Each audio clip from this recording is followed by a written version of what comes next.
We're live. Hello, folks. Come one, come all to the Schell Games 360 live stream, the official Schell Games live stream. I'm your host, Mack N, and I'm joined today by my good friend and colleague, Matt K. Hello, hello. Folks, we've got a real great show for you today. We're going to be talking to a few members of the Among Us VR team about their new B.E.T.A beta initiative. But what do we got before that, Matt? Before that, though, we've got a little more celebration of I Expect You to Die 3, Cog in the Machine. So it's been out on Meta for about a month now, but it went live about, for I hear, 2 hours ago on Steam. So it's available on Steam VR right now. And to celebrate that launch on Steam VR, we got a new trailer featuring Dr. Prism that we'd like to show you. So hopefully we can cue that up. It's kind of nice, right? Just two agents hanging out in a car. That switch blows up the Earth! No, it doesn't. Can you imagine? Dr. Prism proposed replacing agents with robots years ago. Well, I'm already here, so how about a joke? Why did the robot get upset? Undo it! Undo it! Because people kept pushing its button. Ah! Oh, wait, no, I'm fine. Today, my robots prove to the world they are the better agents. My poison trap worked! That robot has gone rogue. This is my first big laser battle. I hope I win. Good one! How you doing in there? You dead yet?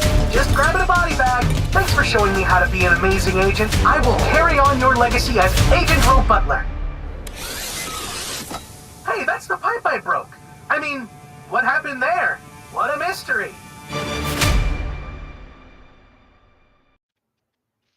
Nice.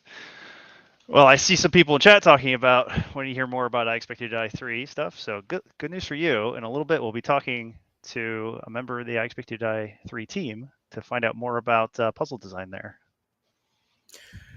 One last thing before we begin that conversation, though.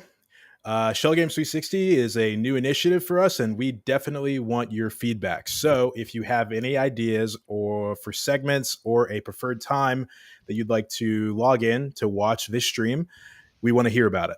So there should be a form coming across the screen or in chat now. So click that, enter that URL into your browser, and then let us know what you think. Without further ado, we're going to dive into a closer look at I Expect You to Die 3, and we are going to answer as many questions as we can. So feel free to drop them in the chat. Matt, please take us away. Sure, yeah.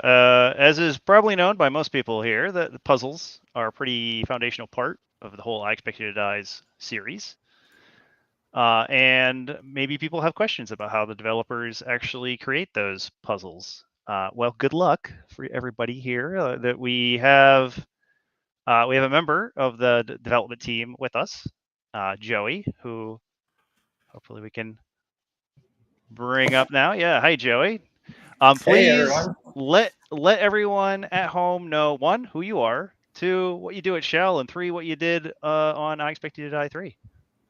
Yeah, can do. So, hey everyone, my name is Joey Zolkowski. I am an advanced game designer here at Schell Games, and for I Expect You to Die 3, I was the lead for levels 2, 4, and 6.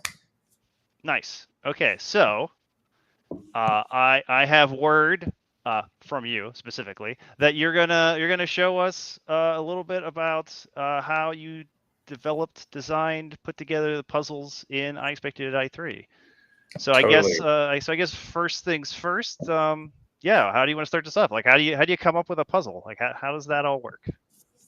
Yeah, so I will say before we jump into this, there are going to be some minor spoilers. So if anyone hasn't played I Expect You to Die 3 yet, we're not going to be diving into too much. But if you want to go in totally blind, you might want to mute the stream for a couple minutes, come back for the Among Us segment. But we are going to dive into the first puzzle of the second level of this game. And I brought some classified agency documents that kind of showed the way that we developed that puzzle along the way. But whenever we start conceptualizing a puzzle, it could start in a variety of ways. It could be maybe a genre of puzzle that we want to explore. It could be maybe trying to create a puzzle that reinforces a mechanic of the story, which is where a lot of our kinesium puzzles came from in this game. It could be a feeling that we want the player to experience, or we could honestly sometimes just stumble upon it just by being in headset, testing the game, and have an idea that just feels like it could work really well in the environment. But it's a super collaborative process, and today we're going to show you a little bit of what that looks like from start to finish of a puzzle. Nice. What sort of level are you got planned for us right now? What do we get to look at?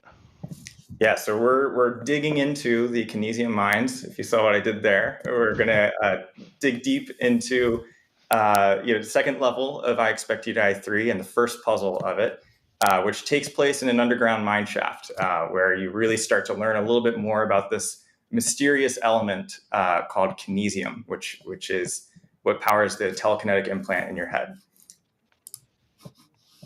Cool. So the what are your main steps? So it looks like you have puzzle exploration up here. Like how do you decide how to start? Like where do you go? Do you start with like a setting? What do you start with? Like what's the process? Yeah, so at the point that I started working on I Expect You to Die 3, we had already had a pre-production team do a bunch of exploration on different settings that our levels could take place in, figuring out what kind of story we wanted to tell. And so before we even start production on any of our puzzles, we already have it mapped out where each level is going to take place.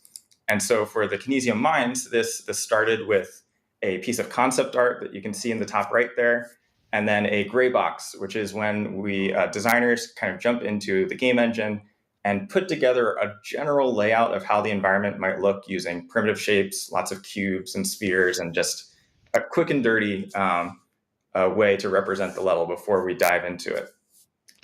Interesting. Yeah. So you have the concept art up there. Is it pretty normal to start with concept art? Does the design team talk with the artists? Like how does that all work?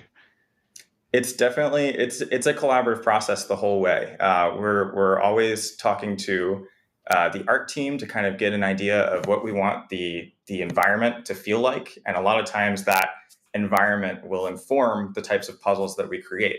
So for this level where we're underground, it means coming up with things like drills and mine carts and ways to control those systems in a sort of puzzly way that would complement the amazing environment that our art team had worked on. Nice. And so when we're thinking of puzzles, before we even sort of break ground with putting together prototypes in engine, a lot of times we're using sort of external documentation things like we have diagrams and storyboards that we'll use. What's shown on screen here are some diagrams for the puzzle that we're going to be talking about, which is, again, first puzzle of this second level, where you enter this big kinesium mine. Seems like it's been shut down for a little while, and you need to figure out how to get the machinery back online. And what you do for that is we have this puzzle that involves a keypad and a fingerprint scanner. And this is one of my favorite puzzles in the game because it's a puzzle that could be explored in different arrangements. Like, you could start with the fingerprint scanner, you could start with the keypad, maybe you get stuck on one of those, and so you hop over to the other puzzle. And those are always really fun. We love giving players ways to kind of pull on multiple threads at once in I Expect You to Die and have them come together in, hopefully a beautiful way by the end of it. And so with this puzzle, again, some spoilers for those who haven't solved it. You have to figure out where to get a code to enter on the keypad, which ends up coming from this love letter that you'll find in lockers. And then you have to figure out how to get a valid fingerprint onto the scanner. When we started out with this puzzle, first we did a storyboard. So this is, again, a very early version of level 2, where you can see we have the machinery in front of us. There's some kinesium.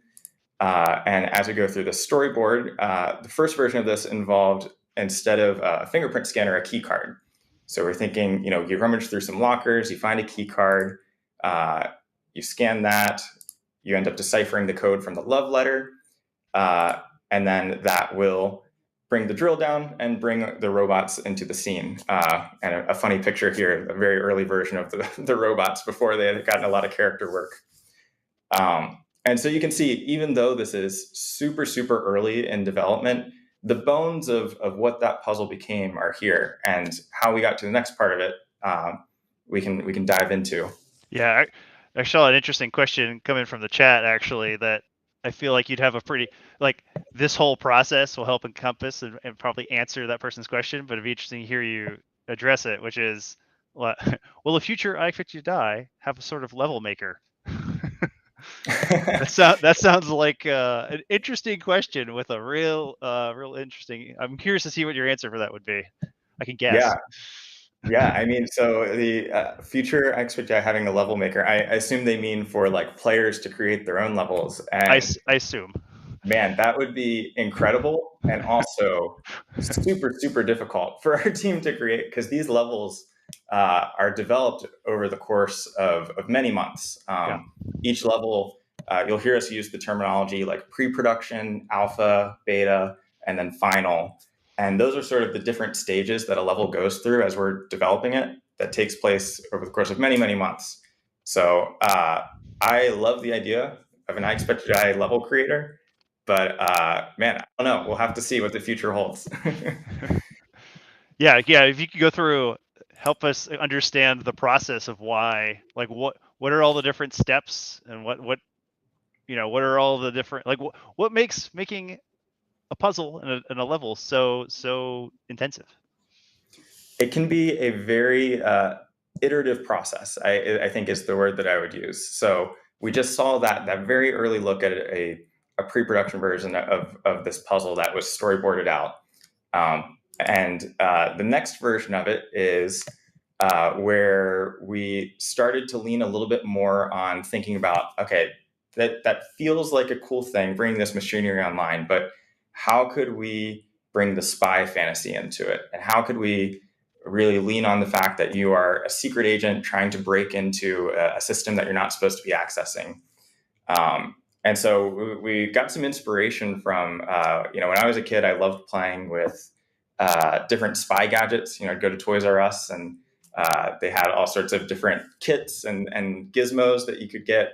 And one of them that I remember was a kit that would teach you how to lift a fingerprint off of doorknobs by using a piece of tape. And that's what sort of led to the inspiration for this next version of the puzzle, which I'm going to flip through, where much closer to what the final product ended up looking like already, where we have the keypad, we have the fingerprint scanner, and we landed on this crazy idea of a chewed piece of gum, where what if in order to lift a fingerprint and get this machinery online, you find a chewed piece of gum in the scene and get it onto the scanner. So this was something that we had a lot of fun brainstorming about, and just really loved the wackiness of it as well. It's similar to that idea of being a spy and lifting fingerprints, but in a little wackier way, which I Expect You to Die tends to do with its levels. And that leads to the drill coming down. So this was the next version of that puzzle, and we're going to continue to see as we move throughout these phases that the ideas like get deeper and deeper, where based on playtesting results, on team ideas, the puzzle expands and changes, which is a big part of why it takes so long to make it the best version that it can be. Yeah, it seems like a lot of very, very specialized, bespoke things, and you're trying out different pieces and parts as you go along. Yeah, absolutely. All right.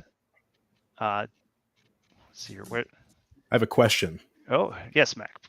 I don't actually have a question. Cat-shaped cloud of chaos from the chat has a question, and it's about the narrative of I Expect You to Die 3, specifically the fact that they felt that I Expect You to Die 3 was more focused on the story and characters than the first game and the second game. Was that an intentional choice? And if so, Why? It wasn't an intentional choice. Yeah, it's a great question. With this game, it was the first time that we actually had a fully dedicated narrative lead on the project, which was Jared Mason, who many of you know as the Handler, who was just featured in Handler Week.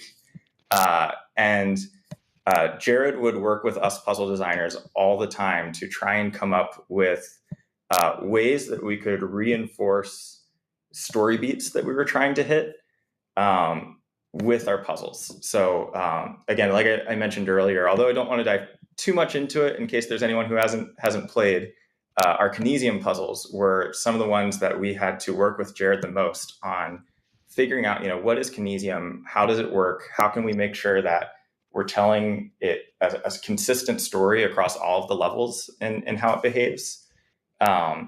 And all sort of leading up to the big finale of I Expect You to Die 3 that we wanted to breadcrumb in our levels along the way. So narrative was a huge part of this game because we know how much the players love the story of I Expect You to Die. Each game, as that person mentioned, has sort of gotten bigger and bigger with its storytelling. And we try and strike a good balance of having, deep character moments that are telling a compelling story while also having those kind of classic I Expect You to Die puzzles that are really just meant to make you feel clever and can kind of stand on their own as well, even without the character arcs tying into it. Cool. Yeah. So if you got here the alpha creation, tell us more about how you guys refine these puzzles. So at Schell Games, one of our company-wide principles is play test constantly. It's the only way to know. And as we get into the alpha stage, we start creating prototypes or even continue creating prototypes that we get in front of playtesters as much as possible. So, every other week, a lot of times we are asking someone to playtest a particular puzzle or aspect of the level. And that informs a lot of our decisions about where we take it next. In this example, we have a early prototype of where we really started trying to figure out how does the gum behave in a level? How do we actually lift a fingerprint off of an object, taking it away from the paper and into VR? Fun fact about this version, you actually did have to chew the gum before you could put it onto the fingerprint. And in the final game, you didn't have to do that because some playtesters ended up reacting very negatively to the idea of putting a used chewed piece of gum into their mouth, which can't blame them for. That's understandable. So little decisions like that are informed along the way by these playtests. In this version, we see a version of the level that's a little closer to what the final layout looked like. And in this case, the sort of next problem we had to solve is some people would enter the level, they're looking around, they do put the gum into their mouth, and then totally forget that the gum is there, and it's just gone. And suddenly they've lost this critical thing that they need to solve. So we ended up putting in, as you can hear, this very obnoxious kind of stale chewing sound that happens, and then blowing the bubble to remind you that it's in your mouth, which had a great deal of success for making sure that, players did remember it was in there, and they wanted to get it out of their mouth pretty quickly as that would keep happening. It sounds like one of those situations where you're reminding them and they didn't want to be reminded anymore. Yeah, exactly.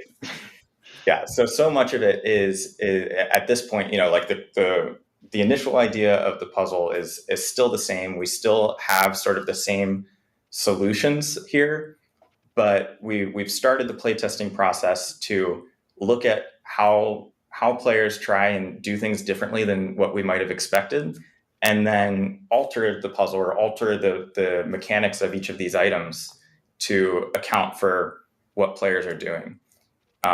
One thing that we quickly realized is some people would, rather than trying to lift the fingerprint, they would put the coffee pot where you get the fingerprint, or one of the places you can get a fingerprint, onto the scanner directly, which we wanted to acknowledge as something that, like, yeah, you're on the right track. That's not the solve. And so this next video shows when we first started addressing how we were going to handle that. And it actually has one of my favorite handler lines that I think has ever been recorded in it, that unfortunately was cut from the game for good reason, because Jared had a better line that we could put in here instead. But I'll let you all listen and see.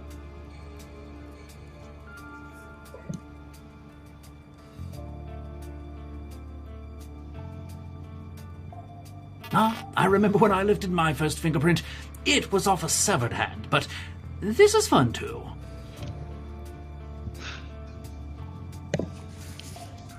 And so you can see that was just one of the ways You that we do wanted realize to acknowledge. someone else had that in their mouths, yes? Well, I'm sure you have a good reason for doing that. We wanted to acknowledge that, yes, you're on the right track. No, that's not the solve, but hopefully lead you to feeling like, oh, I know how I could do this, and then eventually get that gum solve.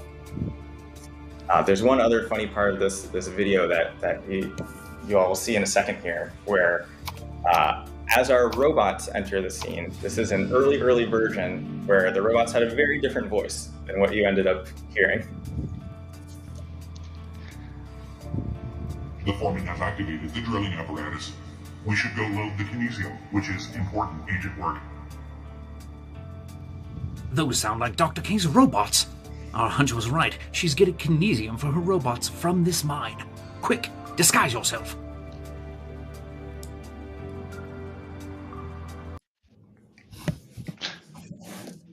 Very nice. Right, so you have all these puzzles. I see you had alpha there. What's the next step? Yeah, so when we get to the end of alpha, we hope to have the entire level represented in some form. It's probably early versions of the puzzle, like you saw in all those examples. It's still using a lot of temporary artwork, but we have the general layout of the scene. We should be able to play through to the end of the level and understand like the general idea of the story that's happening and the different beats that we want to hit.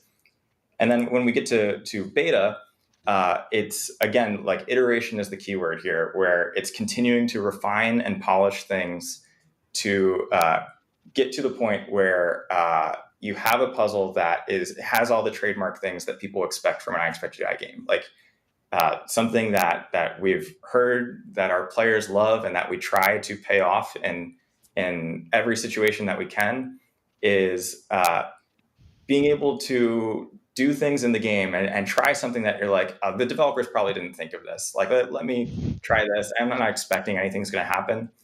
And then we hopefully we've addressed it and something does happen, whether that's a remark from the handler, whether that's some action happening in the scene. Sometimes those even lead to the side objectives that we put in the game, the additional challenges that you can do.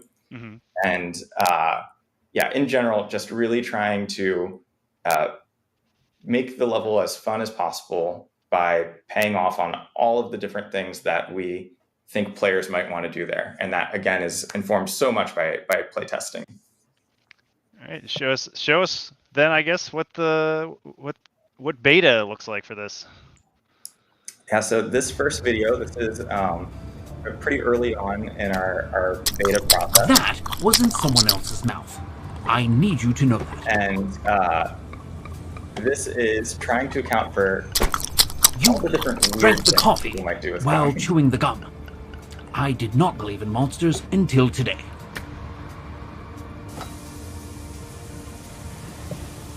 Did you see the supervisor fix a pipe with chewed gum?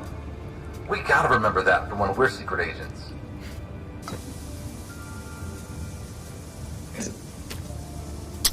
That gum is beyond disgusting.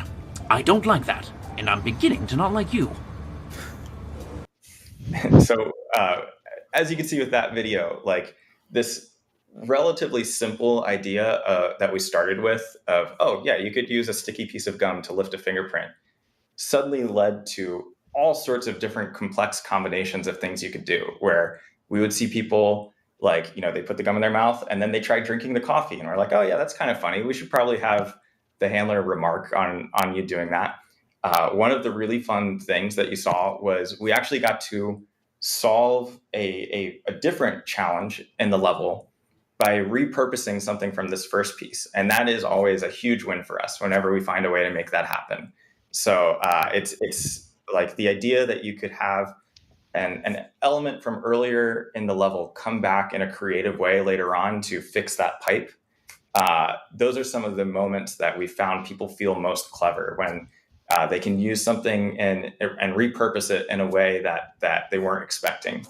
And again, beta is all about finding these moments and really just refining the artwork, refining everything to get to the point of being able to pay off on what people expect from an I Expect You to Die game.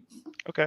So Joey, it looks like we're running a little short on time for the segment. So if you're able to give us like one piece when launching a final puzzle, like when you're launching out this puzzle, like what would you just say makes it good? Like, how do you know that it's like done? Like what makes that thing in your mind good?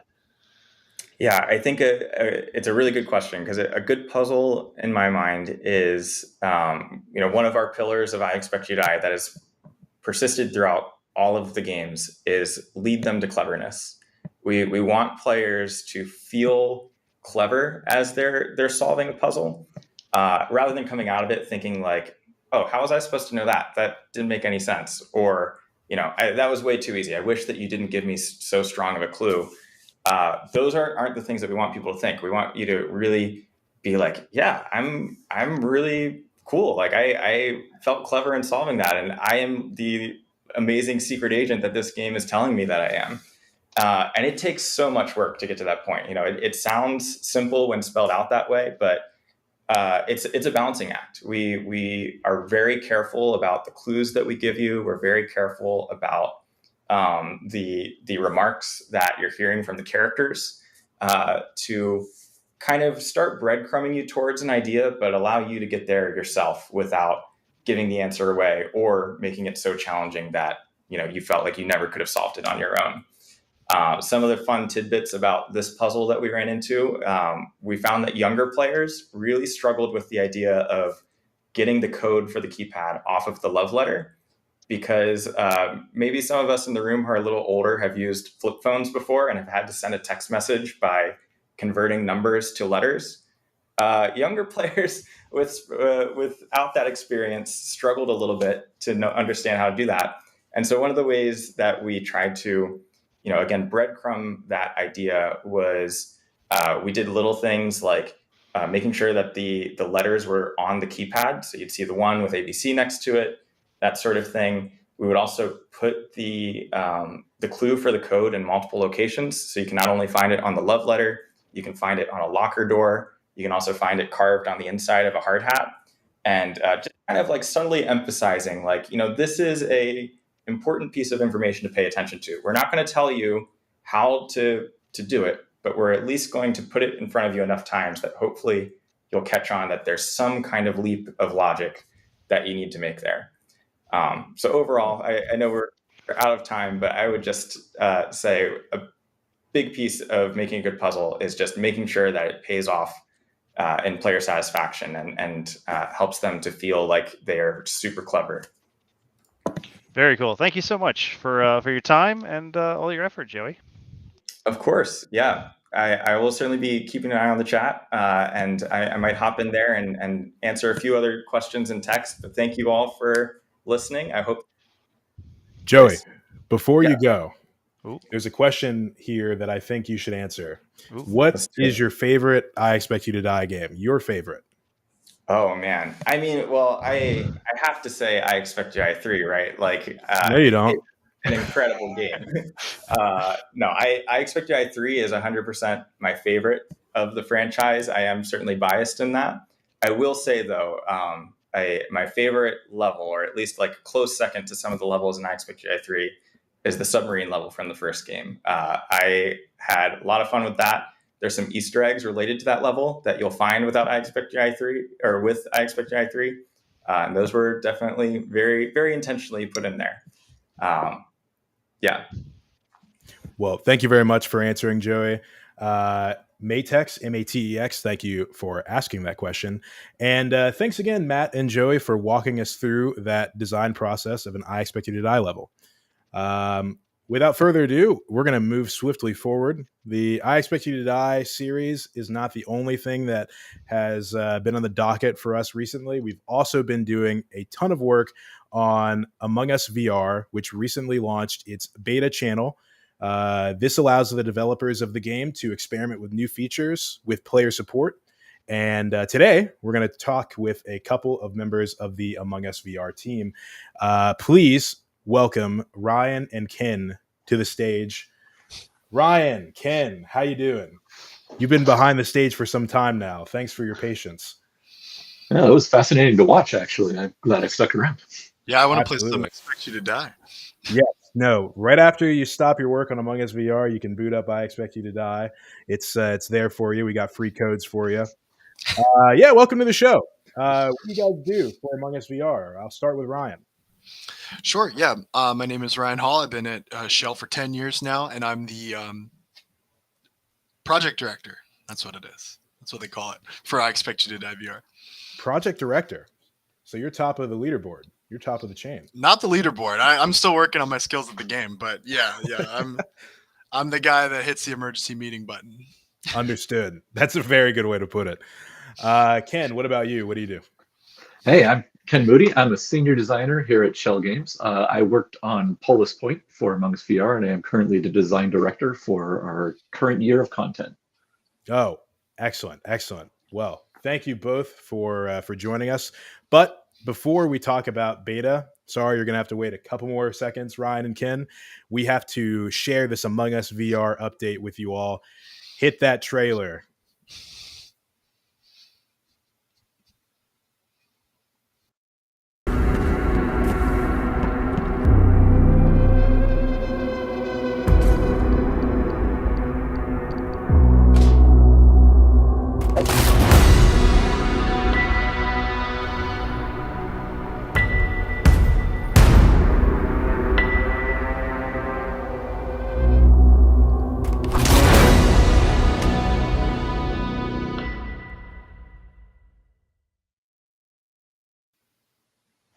What an awesome trailer, if I do say so myself. That's right, folks. We're getting closer to the game releasing on PlayStation VR. No exact date yet, but we're very excited for more beans to join us on the PlayStation console. The Polis Point map, as Ken talked about, is also pretty new. It's been out for a couple months now. Ryan, Ken, how you feeling about the new map? I feel pretty good about it. We had a lot of interest in it when it first launched, and now that I see people are kind of dividing themselves half and half, roughly, between the two maps that are currently available. Yeah, it's great. I mean, the 2D game has so many map options and so much lore. It was a great opportunity for us to build a map that had more variety. We baked in some visual fidelity. I mean, the skeld has to look exactly like the skeld. So when we developed Polis Point, it was our opportunity to sort of remix a little bit what we were seeing as inspiration from the 2D game. And it's my favorite map. I mean, if we're playing favorites on the stream, every time we load up to test something, I'm like, let's go test on Polis. So, are you noticing that people play Polis a little different than the original map? I've noticed that people are doing a lot more sort of role play things, like, oh, we're building a snowman over here, or oh, look at what I'm up to in the bathroom, or that sort of thing. So there's a lot of comedic opportunities there that may not have been present on Skeld, although there's still a lot of wackiness going on there as well. I think Polis also breaks up clusters of players a little bit better, marginally so. This is mostly anecdotal, but one of the dominant strategies can be to go around as a big unit to not give the imposters any chance to, attack the people lagging behind. But Polis I still get lost in Polis, to be perfectly honest, like in the middle of a 3-pronged hallway, and then I turn around and the person I was following for safety is gone. So I like that it does that too. Well, we love anecdotes here, but we also have some hard numbers for the stats majors out there. So let's go take a look at that. We've got some infographics to show. I think you can all still hear me. This chart here says that imposters win 55% of games on Polis Point. I wonder how that compares to the Schell. Does anyone have any insight there? I think it's pretty close. Yeah, I mean, listen, imposters can win a number of different ways, but mostly through deception. So this just clearly means that our players are sneaky, and maybe the Polis Point map inspires them to be even more sneaky. This is something we obviously keep a close watch on because we don't want there to be any like natural advantage in the map or anything like that. But it is a number that will fluctuate within like sort of a acceptable bound. Understood. Let's take a look at the next one. Oh yeah. Is this surprising anyone? Red is the most popular color. You guys did find the hard data. What do you think here, Ken? You're usually what, cyan? I usually pick cyan, which is firmly in the middle there. I just love the word cyan. What can I say? But Among Us in general has done a lot to make colors somehow be personalities, it seems. So that's an interesting phenomenon to observe. But it's also worth noting that red is the default color. So I wonder how much that influences these choices. That is a very, very fair point. What else we got infographic wise? There are a lot of ejections and a lot of reported bodies, folks. Almost 500,000. Just so shy close. of that number. Make it happen today. We could make it happen today. Next time we have you on, I'm sure that number will be over 500,000. Yeah, this doesn't account for bodies that are just lying around that you walk past to keep doing your tasks, like the diligent crewmate that you are. So I'm sure there's been more bodies than have been reported. It's just the nature of the game. Maybe you want to go hit that button because it's just fun to do, especially in VR. That is a very fair point. Oh, see now Now we've got the most popular hats. This is where the real opinions start coming out. How do you feel about the Trillbilly being number one? I just don't trust people in fedoras. What can I say? It's too much like a spy. Yeah, this might be part of the reason the imposters have a little bit of an advantage. If this is the most popular hat, it's making people that are not actually the imposter look more suspicious. But no, I'm a floating purple crystals guy. That's my go-to. I'm fond of safety second, but I also often pick the I forget what the fun name is for it, but it's the hard hat. Just because I'm usually in there like as during playtest is like, hey, I'm a developer, and it just seems appropriate. Construction. Yeah. But I'll say a red bean wearing a fedora. I just that guy's the imposter. Like, I'm sorry, it's an appeal to emotion, but yeah, red plus fedora. Yeah, forget it. So. All right. Those are all the stats we've got. Back to anecdotes, back to opinions. What are we talking about here? We're talking about the new beta initiative. Tell us more about it. What prompted you to create this channel, folks? Yeah, sure. I can take that. So basically, we have this awesome game. It's live. It's been live now for a while. And all these players, what we want to do is find out what could be next, right? So we have the beta, which stands for the Biweekly Experimental Testing Area. And this is a place for us to essentially put features online and make them available to players before they go into live. So that means they might be a little unpolished. They might be pretty raw. They may even cause like strange bugs and exploits. But this is our sort of playground for different things that we want to see if players really respond to, right? So just because something goes on beta doesn't automatically mean it will make it to live. We want to see how people react to it and then maybe go back to the drawing board. In some cases, maybe push stuff right out because it's golden. And it's a pretty exciting new sort of way for us to develop the game now that it's this living, breathing thing in the world. Yeah, as Joey was saying, playtesting is paramount for our processes here. So it's really helpful to have this avenue to get things out when we're still thinking about like, is this right for the game? Will people respond to this? And then see if people respond to it. And then we can, develop it further or go, oh, we need to rethink how that's going, or maybe that's not as fun as we thought. and inform our decisions that way. Okay, so in order to entice folks to join this channel, can you give us some examples of cool things that you're working on, that you're testing in beta, or that you plan to test in beta? Well, the coolest thing that's up there right now is that you can join in progress games as a spectator. The folks that played the game, you've probably spent a while, trying to find the right match, or maybe waiting around lobbies for just enough people to show up. And we're hoping that this feature can really sort of accelerate that process and get you into more matches with folks that you want to be playing with. Yeah, and I think that's a great example of the fact that our beta is not just for like it's for quality of life things as much as it's for fun and silly things that change up the gameplay. So in addition to that feature, one of the things that's going to be making it all the way through is going to be what we're calling fidget features.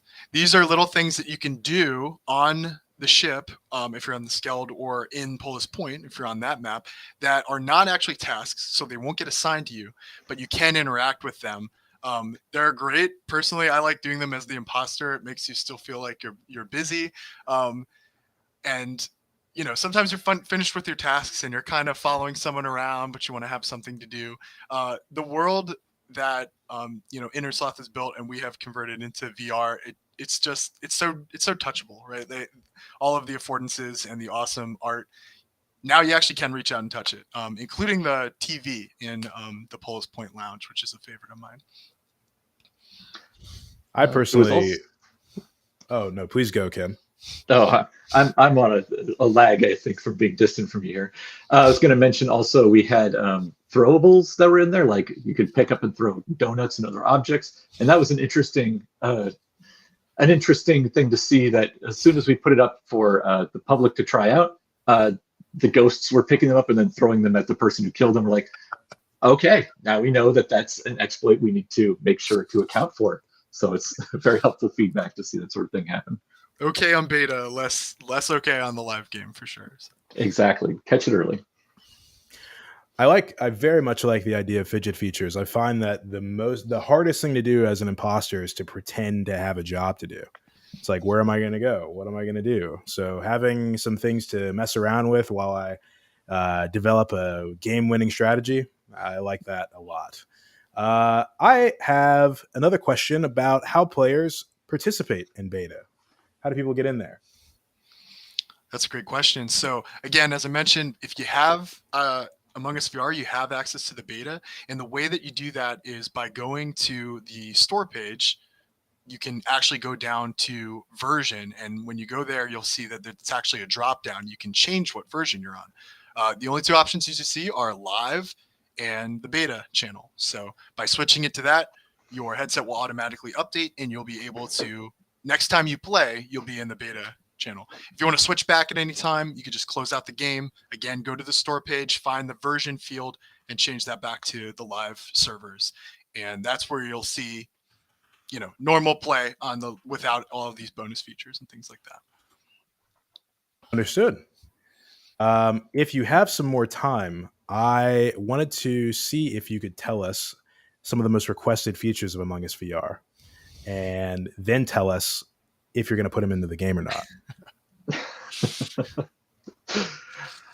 Most requested features. A lot of stuff that is already in the original. Those are often popular requests. I think people, want to see what it would be like to use that feature in VR.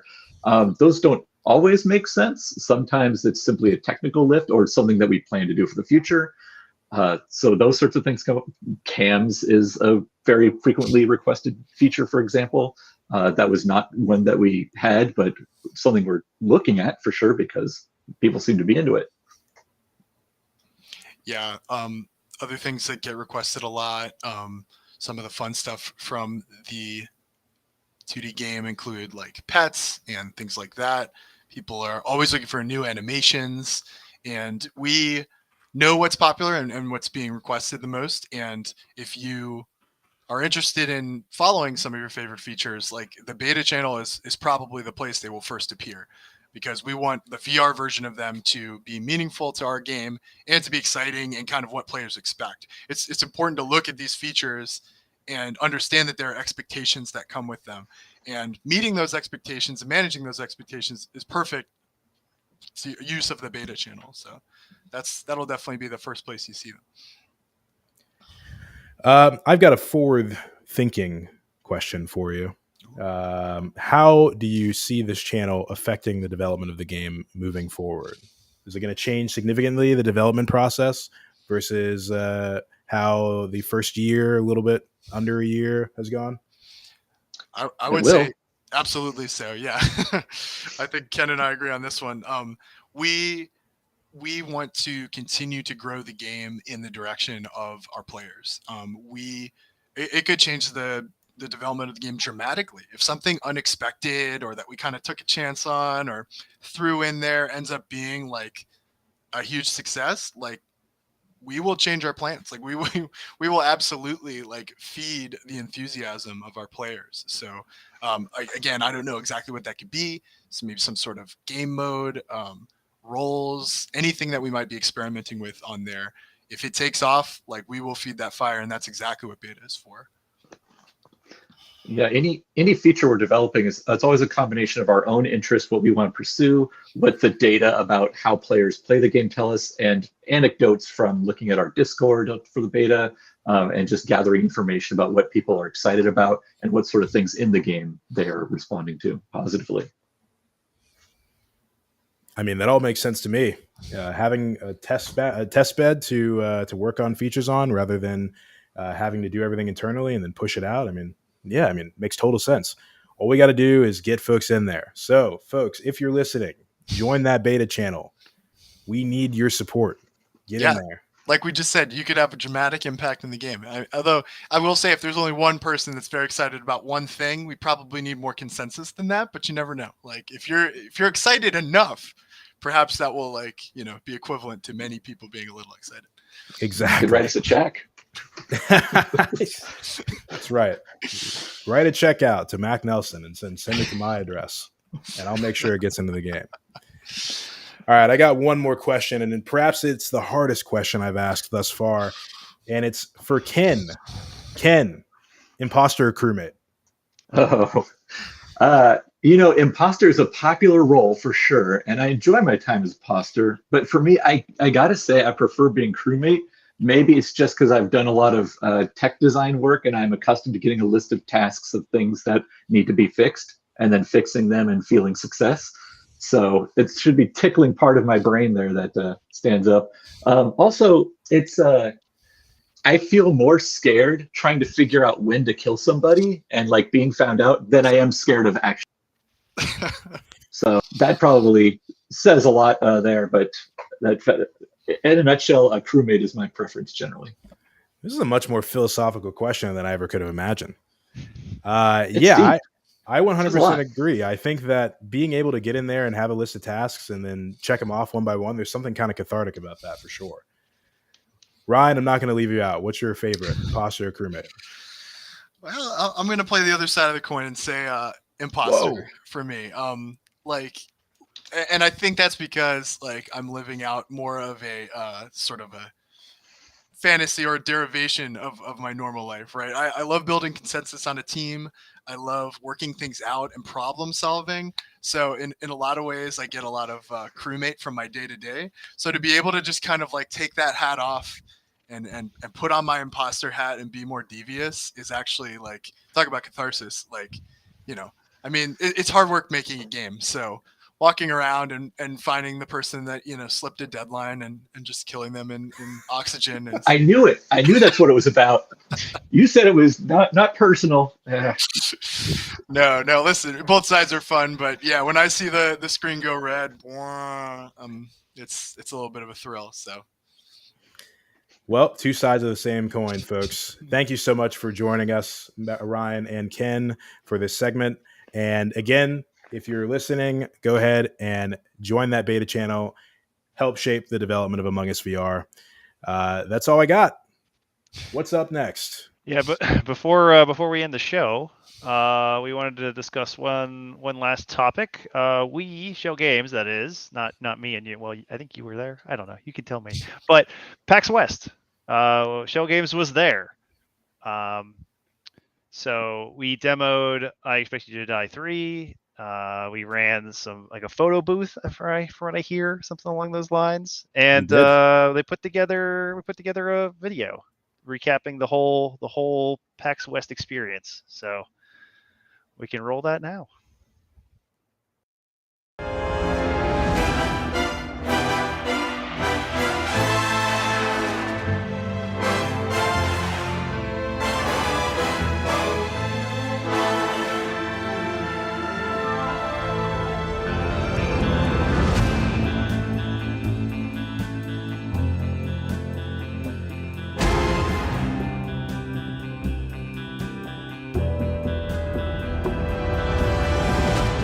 Honestly, I've been trying not to spoil myself too much. Yeah, that's fair.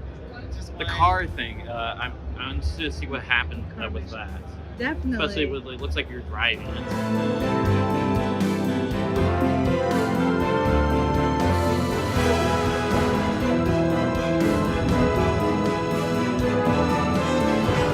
I went home, bought a headset, bought the game, played it over again, beat it like 5-6 times.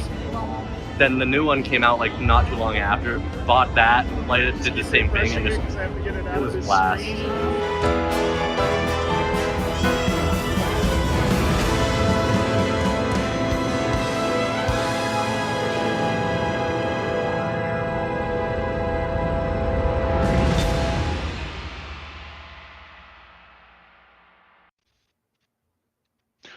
Wow. So yeah, PAX is always a blast. It looked like everyone had a lot of fun during that one. Hopefully the next PAX we have, we'll see more people there, stop by, try out things, say hi to us. I agree with all that. That's it, folks. Thank you so much for joining us. Thank you to tuning in for the stream, and extra special thank you for everyone who made it to the end of this thing. 52 minutes and 19 seconds and counting. It's a pretty penny. And we thank you for spending it with us. Thanks to the Schell Games team members who made this stream possible. Adam for creating the Among Us VR trailer. Allie for putting together the PAX West recap. Danielle for shooting all of the PAX West footage and for running an incredible booth. Jill for helping with chat. Kat with helping with chat. And Brian for putting this stream on and doing all the transitions and moving cameras around and doing all the work that I didn't really want to do. So thank you so much. We're going to see you on the next one, right, guys?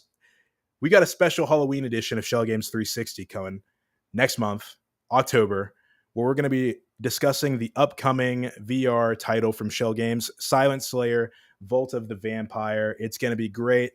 And if you're lucky, some stuff that you've put in our feedback form is going to make it onto the show. So remember to let us know what you want to see on the show with our feedback form. It's coming into the chat now or shortly.